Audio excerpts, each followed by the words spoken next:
Tonight's big stories and tomorrow's forecast from the region's most watched news team. This is WDBJ 7 at 10 on WZBJ 24. As everyone started their holiday weekend, it was anything but relaxing for some throughout our region. Severe weather, tornadoes, and flooding came through some of our hometowns, leaving damage with a painful impact. But it was sucking the blankets up off of it. It was such a force. Tonight, we'll take a look at the hardest hit areas. WDBJ 7 will also bring you a bird's eye view of the wreckage from Air 7. This special edition of your 10 o'clock news on WZBJ 24 starts right now. Good evening and thank you for joining us. I'm Melissa Gayona. And I'm Logan Sherrill. The severe threat is over, but there is a long journey ahead for some folks down in Franklin County. This cell phone video shows those terrifying moments as a tornado touched down near FISHBURN Mountain Road. And once it moved out, this is what people were faced with. Officials say at least 11 structures were damaged and 2 people were hurt, but they are expected to be okay. WDBJ 7's Leanna Scacchetti kicks off our coverage from Franklin County.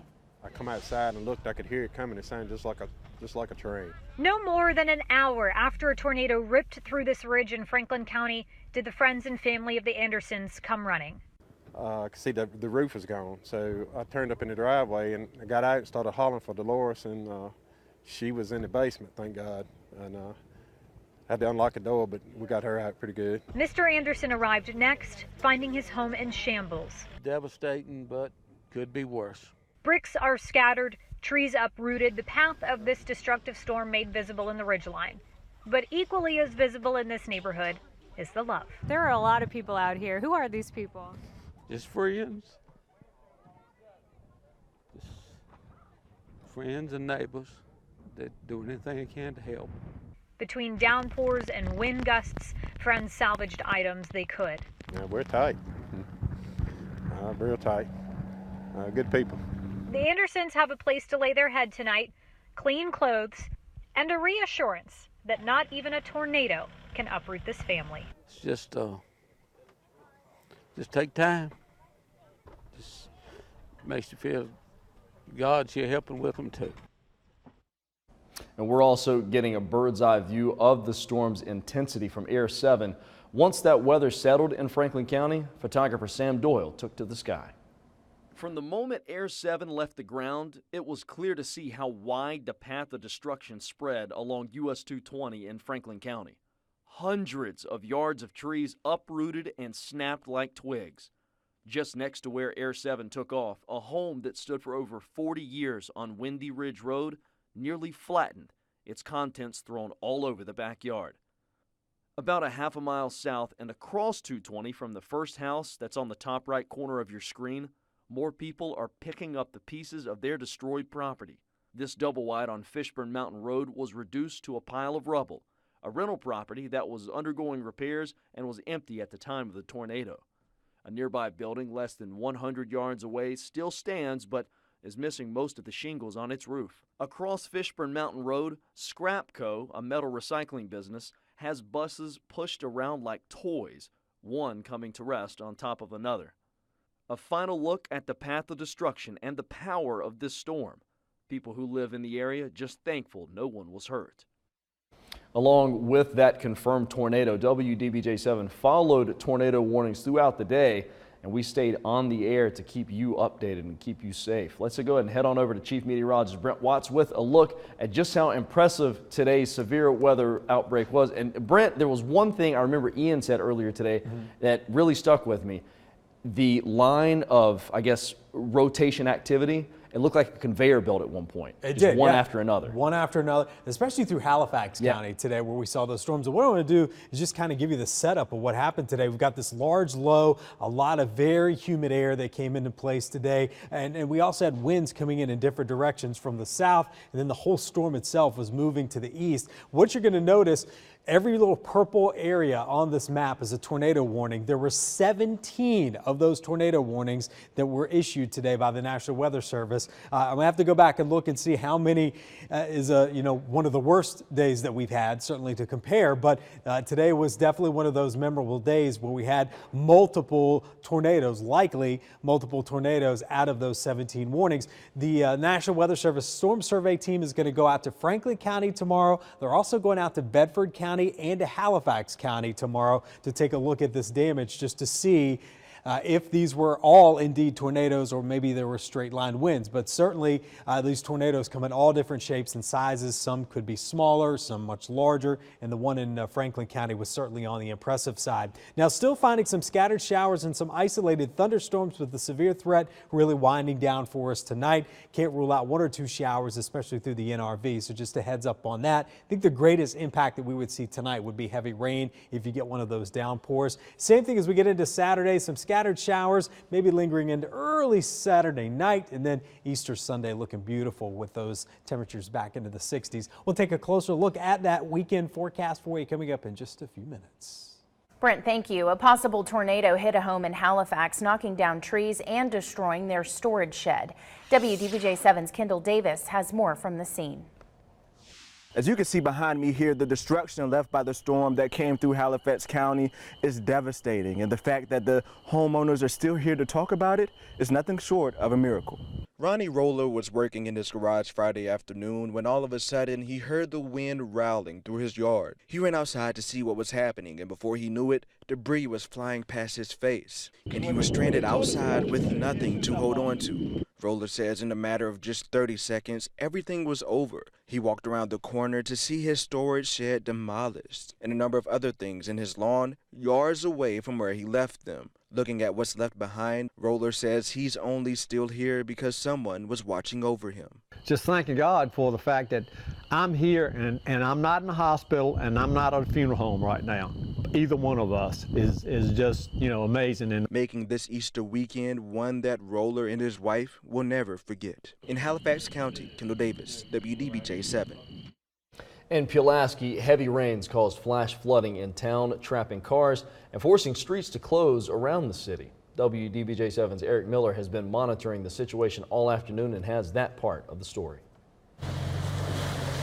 We've had a few flooding issues before, but this time it rained so fast and so quick that the drains didn't have time to take it. When floods fill streets in Pulaski, Chris Phillips grabs his yellow windbreaker and backhoe and gets to work. Trying to keep the streets safe. Phillips is Pulaski street superintendent, and he spent Friday diverting traffic and shutting streets. So many, in fact, it's almost easy to lose count. I've got, let me see, 1, 2, 3. For much of the afternoon, parts of Pulaski were a maze of flooded streets and swollen creeks. Water bubbled up through the pavement and left debris scattered in dozens of yards. Many said this was the worst flooding they'd seen in a long time. I've been here for 20 years now in town, and I've never seen it over this block wall behind us. On the south side of town, Katrina Tate was watching from her front porch. And all of a sudden, the water just started coming in the yard. As a tiny tributary turned into a torrent, the floods wrapped around Tate's house and filled her street. I'd say about high up to your knees. Tate considered calling for a swift water rescue, but decided against it. In fact, despite having 2 swift water crews on standby, Pulaski County officials say as of now, they haven't performed a single rescue all day. Now they say there's nothing to do but wait until the rains stop and the waters recede. It's a time game. Once that creek right there goes down, the inlets will start opening up, so we'll be fine. That was Eric Miller reporting. While smaller streams may have gone down, officials caution that larger ones are still on the rise. They ask that anyone that might have to get out tonight take extra caution, as rescues at this time of the evening are more dangerous. Down trees, power lines, and even a roof thrown across a front yard. That is the scene in the Thaxton area of Bedford County tonight. This new drone video shows the view from above Sharp Mountain Road. No one was hurt. WDBJ7 Siobhan McGurl spoke with one woman who walked us through the storm moment by moment. I mean, right there in the yard, shingles. Jody Lineberry surveys what strong winds left behind. Shingles in the grass, trees uprooted, lawn furniture thrown. It was just debris everywhere. When it was all happening, Lineberry was stuck outside in her truck. It was almost as though the truck was going to be lifted off of the pavement. What was going through your mind? I was scared to death.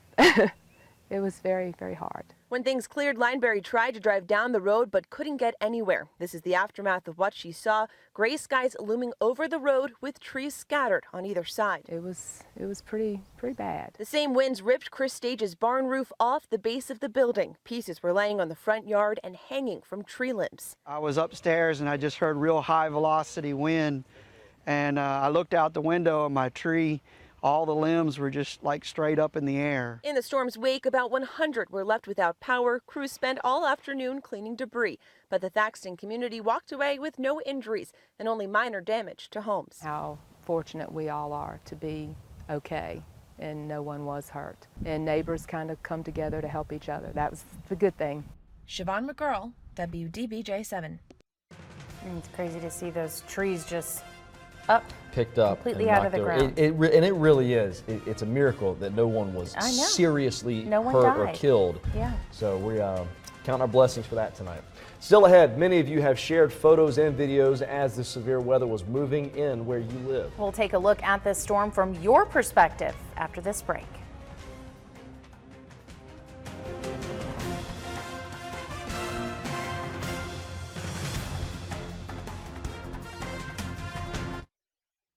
Today's storms brought damage to our hometowns in the blink of an eye, and many of you have been sending us pictures and some videos. Jane Caffrey joins us in the studio now. Jane, there's some pretty powerful images that we've seen in the newsroom today.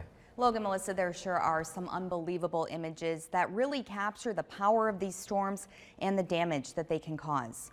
Earlier today, we received this video from Alan Bailey. Now, this is just off of Fishburn Mountain Road in Franklin County, and you can see there was damage to several homes in the area and first responders on the scene assessing the situation.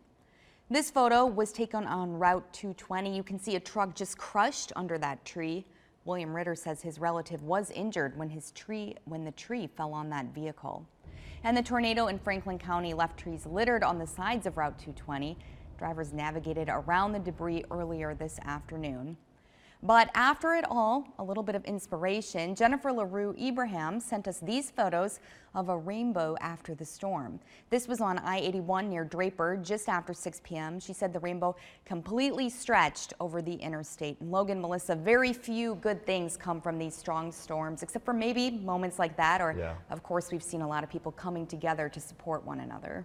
Yeah, which has been amazing. I mean, we've seen Mr. Anderson was his name in Franklin County, and all these people were gathering his things, and it was like an entire team of people, and they were friends and family. Yes, it really brings people together. It does. And one of the things too, because Leanna Scacchetti was down there on that story that she had tweeted out, she said after we were all said and done, this man just lost everything. He said that, you guys be careful getting back to Roanoke, always thinking about somebody else rather than what is rubble behind him. After losing everything he owns. Pretty much. All right, Jane, thank you. All right, Brent, this was the second severe weather outbreak that we saw this week. We're hoping this weekend will be much quieter. It is. We're going to see some showers and maybe even isolated thunderstorms, but overall the weekend is certainly looking better. We'll take you through that Easter weekend, and I'll have a look at your sunrise service forecast for Easter Sunday.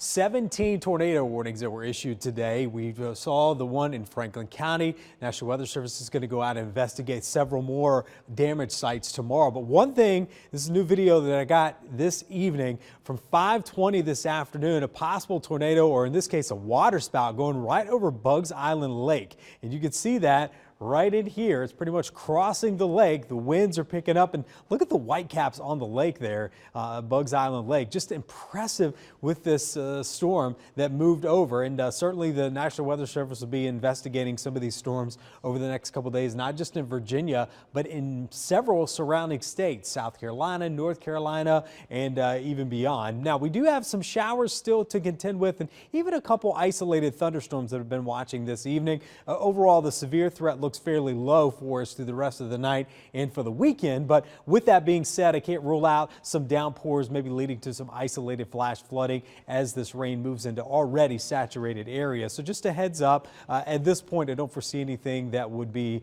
too ominous when it comes to tornadic or even severe thunderstorms, but we'll watch that and see how it progresses. The heaviest of rain today has been the New River Valley, 1 to 2 inches, in some cases 2 to 3 inches of rain, which did cause some problems and flash flooding in portions of Pulaski, Wythe County, Grayson, Carroll counties today. So that's where some of the heaviest of rain fell. Elsewhere, it was all about the severe threat with those tornadoes and severe thunderstorms. There's what we got earlier today. It's now tracking toward the north and the northeast, impacting the Outer Banks, and then all the way down towards Myrtle Beach area, getting some more showers. The upper level low is right here. So this is what will move through our region tomorrow, and that's going to produce additional showers. So again, the forecast model showing some rain showers overnight. We'll see those kind of shut off by sunrise tomorrow, a little bit of a break, and then as that upper low passes overhead, watch as that redevelopment occurs tomorrow. Now, we are going to see some showers, and I can't even rule out a couple thunderstorms tomorrow, but it will be much cooler, and our severe threat looks much lower tomorrow as well. So just a heads up on that. The primary chance of seeing those showers will be in the afternoon and early evening. So if you're trying to do some Easter egg hiding and all that fun stuff tomorrow, just know that you may be dodging some showers. Sunrise services on Sunday should be dry. We may even have some sunshine out early in the day. I can't rule out an isolated shower to the northeast as we get into the second half of the weekend, but overall, not a bad weekend. Cool start tomorrow, getting down into the 40s in the morning, and then by the afternoon we'll see those scattered showers. It will be much cooler tomorrow with daytime highs about 57 Roanoke, close to 60 in Danville, South Boston, and we're looking at low 40s or low 50s rather, and upper 40s from Wytheville to Galax. So it's going to be a cool day tomorrow, but certainly just featuring some showers by the afternoon. If you're going to be going out on Sunday morning, no, it is going to be a cool start to your Easter Sunday, getting down into the low 40s by the afternoon, back to the 60s, and will gradually get warmer as the week goes on. If you're looking forward to some warm weather, well, hang tight. Look at Tuesday, 80 degrees. Oh. Yes, and then we do have another cold front that comes in, brings us some showers on Wednesday and Thursday. Okay. At this point in the game, I don't foresee anything severe out of those as far as a severe weather outbreak, but you know, we'll watch that and see how the week goes on. 81. No. I might finally be able to put the coat up. The coat. Finally. The big coat, the Eskimo Wash my coat. car on Monday. I get all the pollen off. Yeah, for real. All right, Brent, thank you. Okay, coming up next, this severe weather event has spread far beyond just our region. Stretched down into North Carolina, even South Carolina, several other states. We're going to check on the wider impact after the break.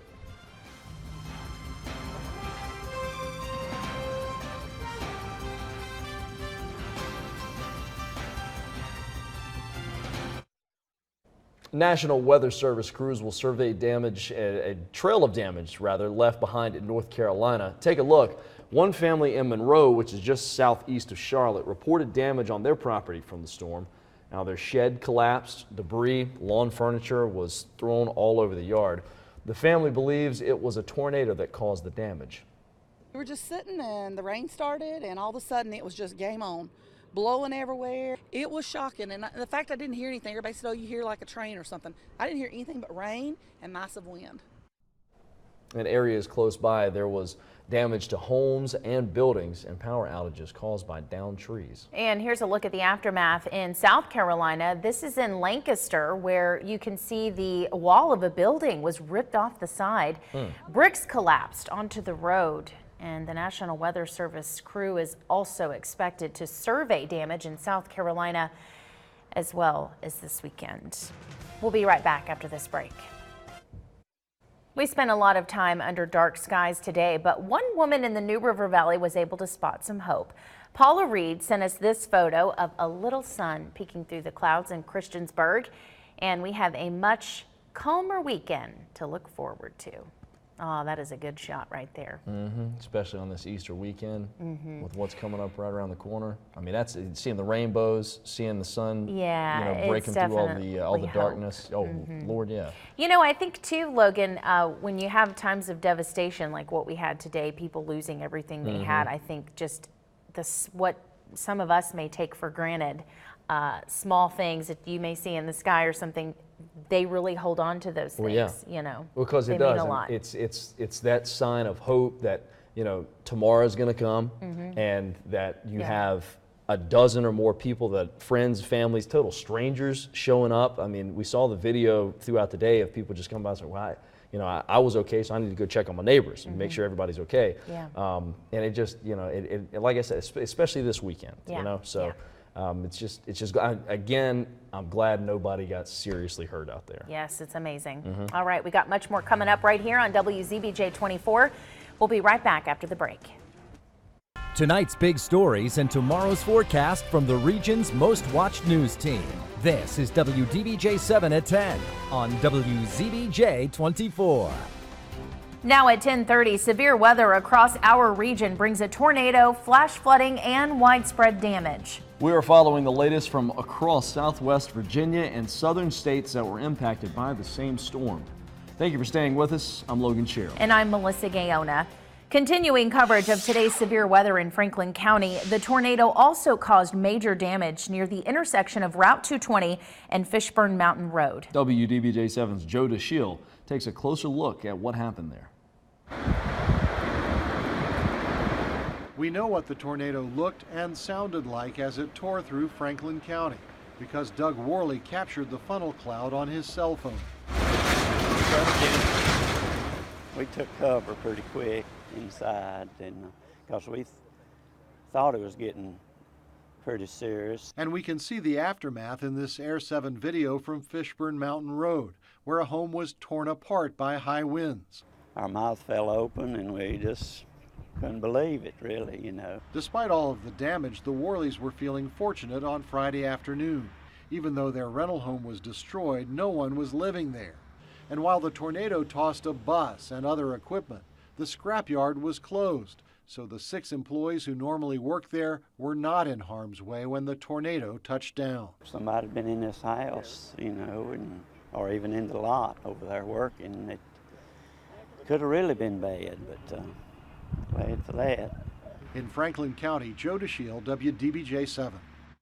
And that same storm also caused damage to the rec center in Franklin County.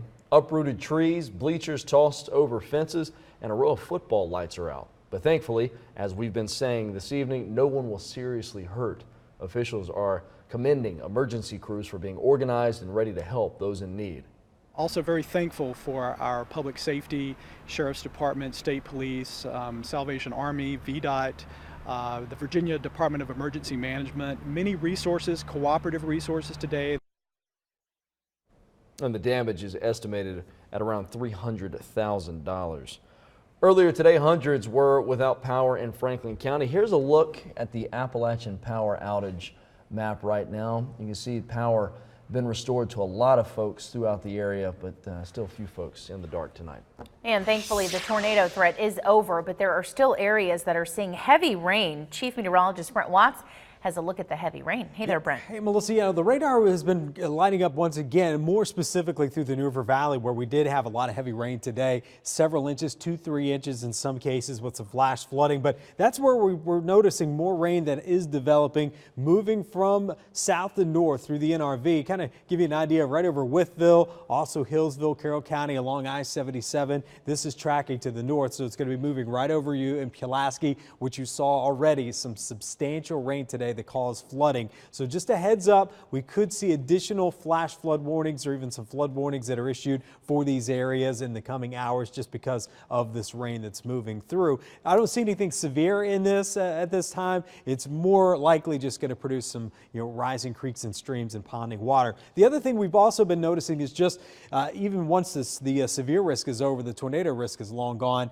we still have those winds that are very gusty, and that's going to stay in the forecast tonight and through the day tomorrow. So waking up tomorrow with temperatures in the 40s and 50s. During the afternoon, we're only going to get up into the 50s with our shower chances returning, but notice that wind staying quite strong at about 10 to 15 miles per hour with some higher gusts. So it's going to be a breezy night ahead. Tomorrow looking fairly breezy as well and much cooler. We'll take a closer look at that Sunday forecast. If you're trying to hide some Easter eggs, that's all ahead in the 7-day. In Danville, the wind knocked over a tree, damaging a car and 2 sheds. Take a look at what it did to the car. and that removal process. Now, when the tree fell, it broke in two, and the crane had to remove both large pieces. While we don't know exactly what time this all took place, we do know it happened this morning. And so far, this is the only damage known in Danville so far from the weather. At least 5 people have died after extreme weather in the South. 3 of them were in Mississippi, where several tornadoes have struck. Omar Villafranca is there. Severe weather is leaving a wide path of destruction across the South, from flooding in Arkansas to here in Mississippi, where a tornado lifted trees and destroyed homes. Oh my God! Cell phone video from one homeowner shows the moment the entire front of her house was torn off. Morton Police Chief Nikki Crops rushed to this neighborhood where the twister touched down. You were expecting to find dead people. Exactly. I mean, who wouldn't have? You come in here and see all this destruction and you look at the houses and they're gone. Outside Tallahassee, Florida, an 8-year-old girl was killed and a 12-year-old boy was injured when a tree fell on their home. The storm left a trail of shredded homes across Texas, including this one, which rolled from its foundation with a young couple still inside. It just kind of kept on rolling. My wife was in the bathroom. It threw me into the wall and then out the window. Flash flooding is possible from South Carolina all the way to New England. With thousands of flight delays and cancellations, travelers are urged to double check before heading to the airport. Omar Villafranca, CBS News, Morton, Mississippi. You know, we say we were thankful no one has lost their life here, but yeah. You do forget about the other areas around us. I mean, just a massive storm. Yeah. Massive. All right, still ahead, we're going to take a little break from the weather. Up next, how 2 churches in Southside marked this Good Friday. And a veteran in one hometown getting ready to celebrate his 100th birthday.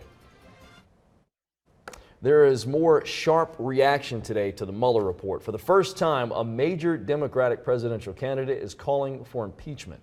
Nancy Cordes reports from Capitol Hill. The Mueller report is igniting impeachment talk on the campaign trail.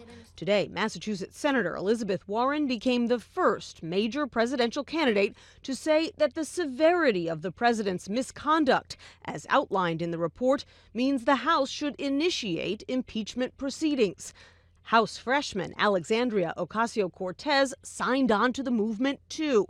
But Democratic leader Nancy Pelosi pushed back, saying one step at a time. Like many Democrats, she views impeachment as time-consuming and politically risky. Maryland Democrat Jamie Raskin. Impeachment shouldn't be a fetish for anybody. That would be ridiculous. But it shouldn't be a taboo either. It's part of the Constitution. It is the instrument of self-defense for the people and the Congress. But first, he says, Congress needs the full report. The report is very damning. House Judiciary Chairman Jerry Nadler made good on his subpoena threat today, ordering Attorney General William Barr to release the complete and unredacted version of the report so Congress can pursue its own investigations. I see considerable evidence of obstruction of justice, which is what Mueller said. Late this afternoon, Nadler and 5 other top Democrats rejected an offer to view some of the redacted material next week. They balked at Attorney General Barr's conditions, including one that would prohibit discussion of the full report, even with other committee members. A spokeswoman for the Department of Justice called the Democrats' subpoena premature and unnecessary. She said that the version being provided to select members of Congress is actually very minimally redacted. But Democrats argued that still doesn't do them much good if they can't discuss the material with their colleagues or use it in their own investigations. Nancy Cordes, CBS News, Capitol Hill.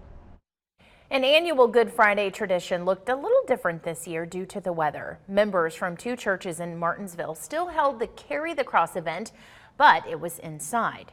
Participants took turns carrying a wooden cross around First United Methodist Church, recited scripture from the Gospels, and sang hymns. Pastor Keith Ritchie talks about the significance. God knows what it's like even to die with us, and assures us that as we near our death, we do so in the company of a God who says, I know what that's like. So you're not alone even in death. And then the good news of Easter is that death's not the final word. First United will hold a sunrise service on Sunday at 7 a.m. on the front lawn of the church. Hey, if you're a gamer, there's a new game app available for smartphones, and it has ties to our region. Bar vs. Blocks was designed by 2 Danville Community College students. So basically, it tests players' patience and skill at avoiding certain blocks at varying speeds and colors. The announcement comes only months after the formal launch of the students' game development company, Elusive LLC. Really big learning curve, because the thing is that like we thought it would be easy, but making games like you think it would be easy, but it's actually really complicated doing like minor things. It's a lot of code you got to put in there too. The duo hopes to create more games in the future and excited to see how many times the game will be downloaded. All right, a World War II vet in Lexington has a lot to be excited about today. We caught up with Ray Painter as he looked through more than 160 birthday cards with his granddaughter and great-grandson. Can you believe that? 160. So his picture asking for cards for his 100th birthday went viral on Facebook. Yeah, they keep floating in every day. All the mail woman can carry up here. I never ever dreamt I'd ever do that. When I retired, I thought I'd live to be 70 or 75, and I done went way above that. May every minute of your day. Painter's birthday is May 5th, and he'll likely receive lots more cards before then. That's pretty good.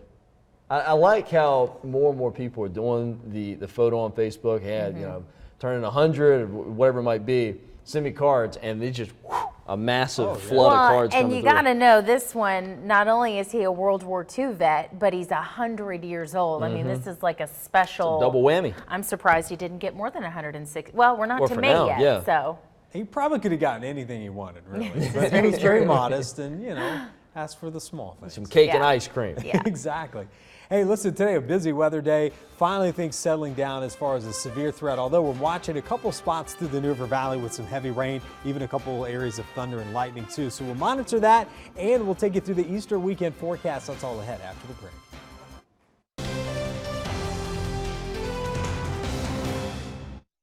We've got so many videos over the past couple hours of additional storm damage from those severe thunderstorm warnings and the tornado warnings that went through. This is actually from Farmville of that storm that moved through. Not saying it was a tornado in this case, but certainly some damage, some wind damage from this near Farmville. Lisa sent this in that was near the park there, but certainly some downed trees. The National Weather Service in Blacksburg is going to be going out and sending survey crews to different damaged sites tomorrow. Definitely going to Franklin County, definitely going to Halifax, and it looks like Bedford as well to look at storm damage. And of course, they always like to know if you've got any damage in your location, specifically more widespread damage, so that they can investigate that. But it's going to be a busy day for those meteorologists. And what they'll do tomorrow is they'll rate the tornado, the confirmed tornado that was in Franklin County, give it an EF 1, 2, 3 rating, and then they'll look at these other damage sites to see if it indeed was a tornado or whether it was straight line wind. Now, the tornado threat is really winding down, but we still have a couple thunderstorms that we've been watching this afternoon into the evening